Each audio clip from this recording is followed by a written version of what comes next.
ആരെങ്കിലും ഒരുത്തിനെ വളച്ചോണ്ട് എന്നില്ലെങ്കിൽ മമ്മി എനിക്ക് അത്താഴം തരത്തില്ല.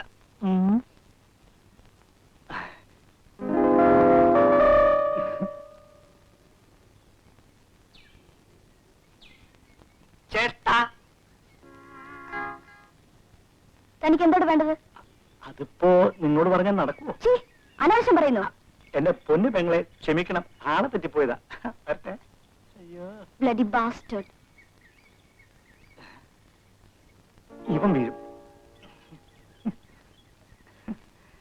എക്സ്ക്യൂസ് മീ ചേട്ടാ. എന്താ വേണ്ടത്? സ്വാമിയേ ശരണമയ്യപ്പോ. സ്വാമി ശരണമയ്യ. സ്വാമിയേ ശരണമയ്യപ്പോ. ശരണമയ്യപ്പോ.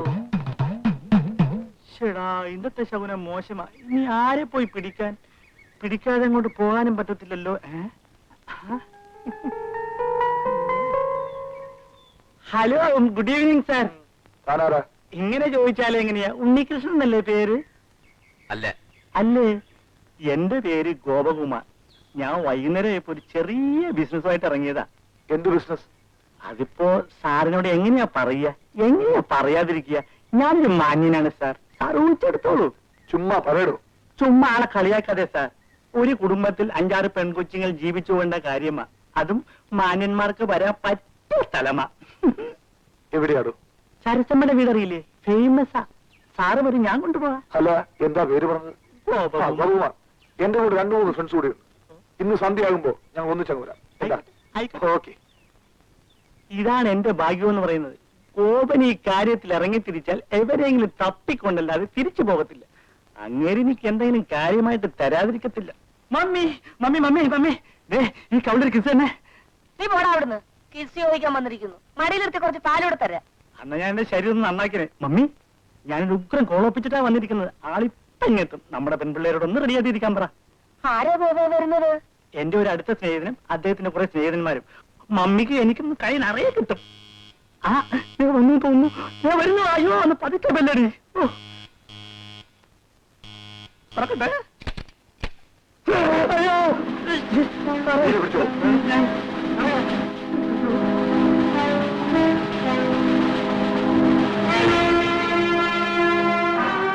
അകത്തുള്ളവരെല്ലാം പിടിച്ചോണ്ട് വരും. സർ.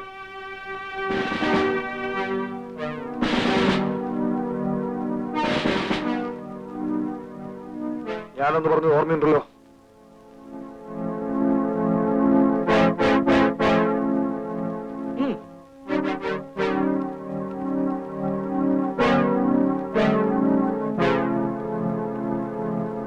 നടക്കടി.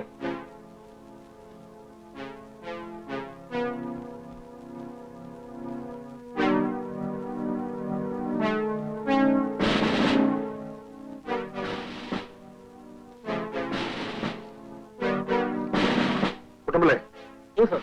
എല്ലാ മൊഴിയും പരിശോധിച്ചോ? പരിശോധിച്ചു സർ.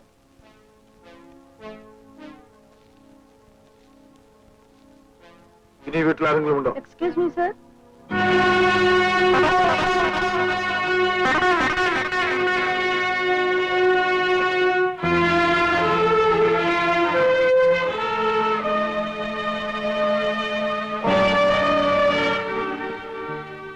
എന്തായത് സർ? ഇവരെയൊക്കെ എന്തിനാ പിടിച്ചുകൊടുത്തിരിക്കുന്നത്? മമ്മി എന്താ ഭയന്ന് നിൽക്കുന്നത്? നിനക്കൊന്നും അറിഞ്ഞുകൂടാ. ലേഡി, ഞാൻ മനസ്സിലാക്കി തരാം. എന്റെ പേര് ഇടിയെന്നല്ല, സാവിത്രി എന്നാണ്. സാവിത്രി. ഇവരെല്ലാം മാനിൽ കയറ്റു. എന്തിന്? അതൊക്കെ അവിടെ ചെന്നിട്ട് പറയാം. ഇവിടെ നടക്കുന്നത് എന്താണെന്ന് എനിക്കറിയാം. വ്യഭിചാരം. ഇവിടെ ഞങ്ങൾ സ്ത്രീകൾ മാത്രമേ ഉള്ളൂ സർ. സ്ത്രീകൾ മാത്രമായിട്ട് എങ്ങനെയാണ് ആ കുറ്റം ചെയ്യുക? നീ എന്നെ നിയമം പിടിപ്പിക്കുകയാണ്. അതങ്ങ് കോടതിയിൽ പറഞ്ഞാൽ മതി. നടക്കൂ സ്റ്റേഷനിലേക്ക്. എക്സ്ക്യൂസ് മീ സർ, ഒന്ന് ഫോൺ ചെയ്തോട്ടെ.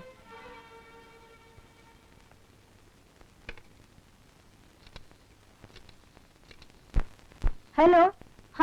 ഞാനാ സാവിത്രി. ഇല്ലില്ല, വിശേഷമൊന്നുമില്ല. പിന്നെ നമ്മുടെ പുതിയ ഇൻസ്പെക്ടർ ഉണ്ടല്ലോ, ഈസ് എ സ്മാർട്ട് ഗൈ, നല്ല മനുഷ്യൻ. അദ്ദേഹത്തെ ആരും തെറ്റിദ്ധരിപ്പിച്ചു. ഞങ്ങളെയൊക്കെ സ്റ്റേഷനിലേക്ക് കൊണ്ടുപോകാൻ പിടിച്ചു നിർത്തിയിരിക്കുക. ഇവിടെയുണ്ട്, ഞാൻ കൊടുക്കാം സർ.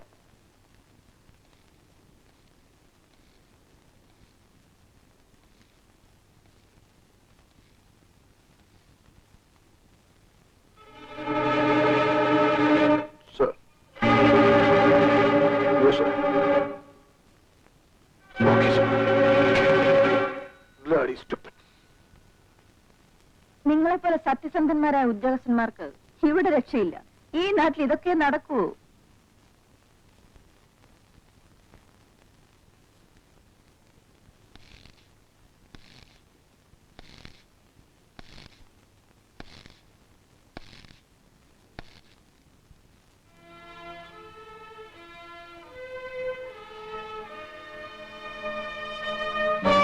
എല്ലാ തെളിവുകളോടും കൂടി നിന്നെ വ്യഭിചാര കുറ്റത്തിന് ഞാൻ അറസ്റ്റ് ചെയ്യും, കോടതിയിൽ ഹാജരാക്കി ശിക്ഷിപ്പിക്കുകയും ചെയ്യും. Come on. മമ്മി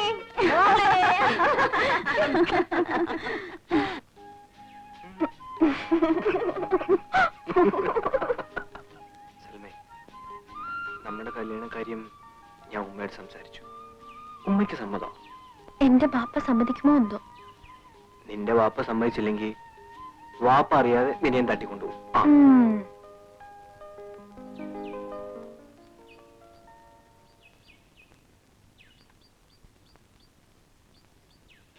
രാമു, എന്താണ്ട് അവിടെ? നീ എന്താ തെങ്ങേക്കരി ഒളിഞ്ഞു നോക്കണത്? ഞാൻ ഒളിഞ്ഞു നോക്കി. കാക്ക എന്തിനാ നോക്കിയത്? കാക്ക ഇതെല്ലാം രഹസ്യമായി കാണുകയും പറയുകയും ചെയ്യേണ്ട കാര്യങ്ങളാണ്. കാക്ക വീട്ടിൽ പോ. അവിടെ ആരെയും ചത്തു നിൽക്കണ്ട. എന്നാ സാരല്ലായിരുന്നു. അതുകൊണ്ടാ കാക്ക ഇവിടെ ചത്തു വീഴും. അതുകൊണ്ടാ കാക്കയോട് പറഞ്ഞത് വീട്ടിൽ പോവാൻ. നീ പോടാ അവിടുന്ന്. അവിടെ എന്താണെന്ന് എനിക്കൊന്നും അറിയണല്ലോ. നമുക്ക് കണ്ടോ?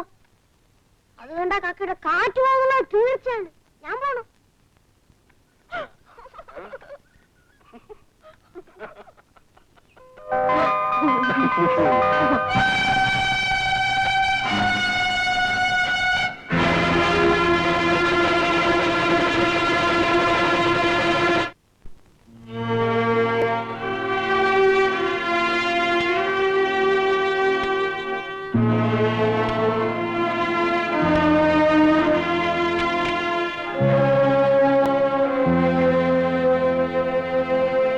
സൽമേ,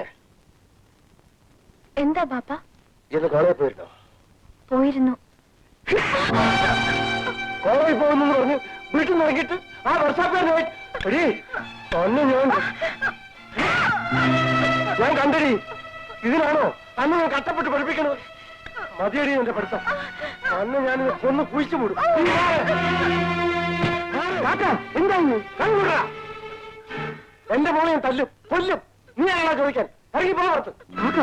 ഇതെന്റെ വീടാ. ഇവിടെ പലരും നടക്കും. അതൊന്നും നീ അറിയണ്ട. ഇറങ്ങാ പുറത്ത്.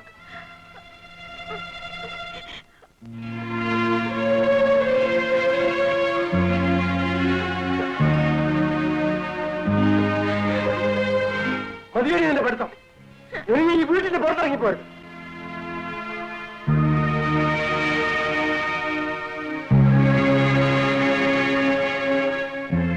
മോനെ, എനിക്കാരും ഇല്ലെങ്കിലും നിങ്ങളെയൊക്കെ കാണുമ്പോ എല്ലാവരും ഉണ്ടെന്നുള്ള തോന്നലായിരുന്നു. പക്ഷെ അത് തെറ്റാണെന്ന് കാക്ക എന്നെ ഓർമ്മപ്പെടുത്തി. മോനെ, നീ എന്നോട് മാപ്പാക്ക്. സൽമ ചെയ്ത് എന്താണെന്ന് അറിയാമോ? അവളോ വർഷാപ്പിൽ അവനും തമ്മിൽ നാട്ടുകാർ പറഞ്ഞ പിന്നെ ഞാൻ ജീവിച്ചിരുന്നിട്ട് കാര്യമില്ലടാ. കാക്ക, സൽമയെ കുറിച്ച് അങ്ങനെ പറയരുത്.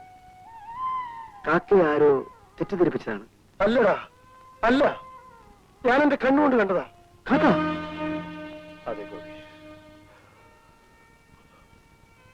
കാക്ക വിഷമിക്കാതെ ഞാൻ സൽമയോട് സംസാരിച്ച് ഇതിനൊരു പരിഹാരം ഉണ്ടാക്കാം.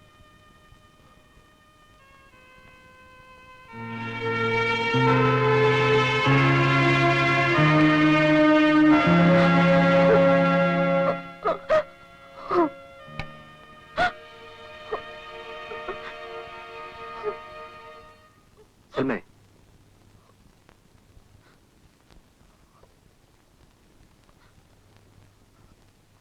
ബാപ്പ പറഞ്ഞത് നേരാണോ? നേരാണ്.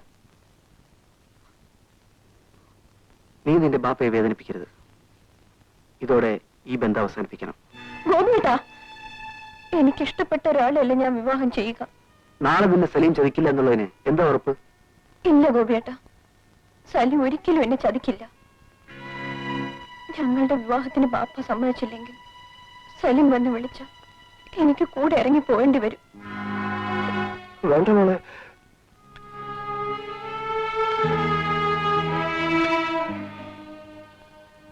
എന്റെ മോള് ഈ വീട്ടിൽ നിന്ന് ഇറങ്ങി പോകരുത്.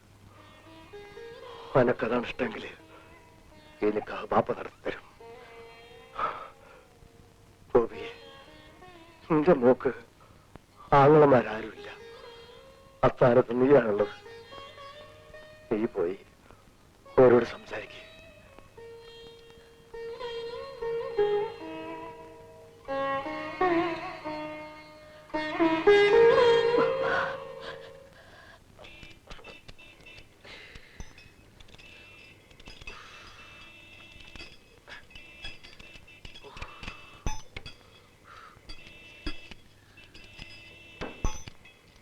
ആടോ സലീം, തന്റെ വിവാഹമാണെന്ന് കേട്ടല്ലോ. ആ, എല്ലാം തീരുമാനിച്ചിട്ട് സുരേന്ദ്രനോട് പറയാമെന്ന് കരുതി. തീരുമാനിച്ചിട്ടില്ലെങ്കിൽ ഒന്നുകൂടെ ആലോചിച്ച് തീരുമാനിക്കുന്നതാ നല്ലത്.